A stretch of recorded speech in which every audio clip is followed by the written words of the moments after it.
Kami mahasiswa dari Universitas Bina Bangsa, Fakultas Ekonomi dan Bisnis, Prodi Manajemen semester 1. Video ini dibuat untuk menyelesaikan salah satu tugas dalam mata kuliah pengantar akuntansi dengan dosen pengampu Ibu Diah Permatasari, SAK, MAK. Kami terdiri dari 3 rekan anggota kelompok yang masing-masing bekerja sama untuk memenuhi tugas yang berjudul investasi jangka panjang pada sekuritas. Sebelum kami masuk ke pembahasan, izinkan kami memperkenalkan terlebih dahulu. Perkenalkan, nama saya Muhammad Aulam Kajiki, NIM 110122000265. Nama saya Siti Rofikoh dengan NIM 110122000003. Nama saya Jonar Pesotio dengan NIM 110122000162. Bagaimana jika sebuah perusahaan mengalami kelebihan kas? Kelebihan kas yang sifatnya jangka panjang sebaiknya diinvestasikan dalam bentuk sekuritas jangka panjang. Lalu, apa investasi jangka panjang itu? Pengertian dari investasi jangka panjang adalah investasi yang berjangka waktu panjang atau lebih dari satu periode.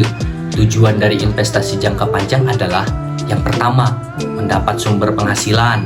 Yang kedua, membentuk atau menyisihkan dana khusus. Yang ketiga, mempengaruhi signifikan usaha dan manajemen perusahaan lain. Yang keempat, mengulangi persaingan antara perusahaan-perusahaan lain.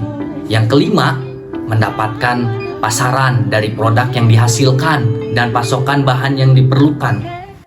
Apa saja yang termasuk investasi jangka panjang? Investasi jangka panjang pada sekuritas dibagi menjadi 2, yaitu 1. Investasi jangka panjang sekuritas utang atau obligasi. Yang kedua, investasi jangka panjang sekuritas, ekuitas atau saham.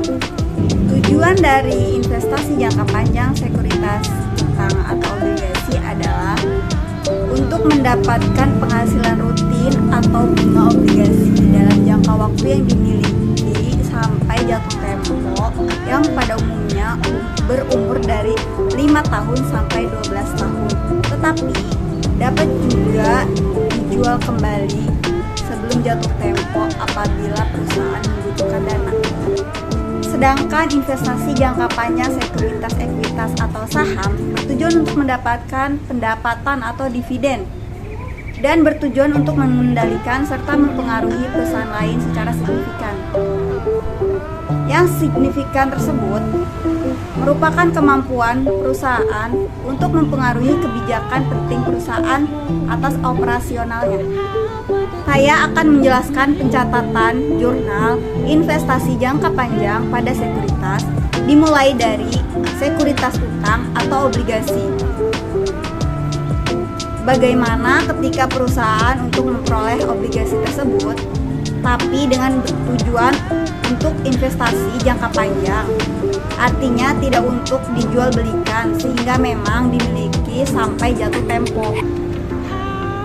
Ketika perusahaan melakukan transaksi pembelian obligasi, jurnalnya adalah aset yang bertambah berupa investasi jangka panjang obligasi di debit dan kreditnya adalah kas, karena ada uang yang dikeluarkan untuk mendapatkan investasi jangka panjang berupa obligasi pada waktu perolehan. Kemudian, ketika menjual obligasi, maka tentunya perusahaan memperoleh kas. Kas yang diperoleh itu beberapa dicatat di sisi debit. Ketika mendapat kas yang dilepas adalah investasi obligasi, sehingga investasi obligasinya akan dicatat di sisi kredit.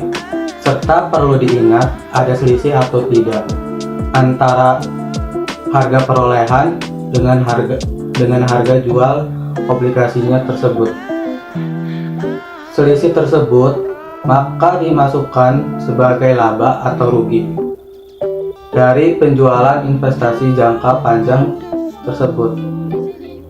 Kemudian, untuk pencatatan bunga obligasi, pencatatan obligasinya seperti apa untuk mencatat pendapatan dari bunga obligasinya sendiri, yaitu debitnya kas, kreditnya pendapatan, bunga obligasi, diisi sesuai nominal yang diperoleh. Kemudian untuk sekuritas, ekuitas atau saham, ketika memperoleh investasi jangka panjang berupa saham, berarti debitnya investasi jangka panjang saham, kreditnya adalah kas. Karena memang ada peluang yang dikeluarkan pada waktu memperoleh saham tersebut. Kemudian untuk transaksi penjualan, bagaimana ketika melakukan transaksi penjualan berarti berupa kas yang diperoleh, maka dicatat di sisi debit sesuai dengan harga penjualan itu. Kemudian kreditnya yang dilepas itu sendiri adalah investasi jangka panjang saham sama selisih antara harga jual dan harga beli dari saham tersebut. Kemudian, inilah yang dinikmati dari investasi saham, yaitu pendapatan dividen. Bagaimana pencatatan ketika baru diumumkan? Muka diakui sebagai piutang dividen. Tapi ketika sudah dibentuk atau dibagikan, maka diakui sebagai khas dengan mengurangi atas piutang dividen. Sekian penjelasan dari kelompok kami. Kurang lebihnya mohon maaf. Wassalamualaikum warahmatullahi wabarakatuh. Bye. Jangan lupa like, komen, dan subscribe. Oke.